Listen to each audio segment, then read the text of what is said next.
வணக்கம் நண்பர்களே.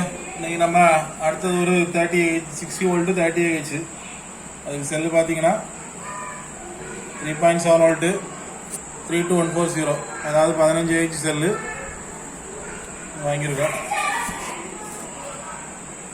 இதை நீ ஐஆர் டெஸ்ட் பண்ணி அந்த பேட்டரி கிளாக் ரெடி பண்ணுறதுக்கு பண்ணிட்டு இருக்கோம்.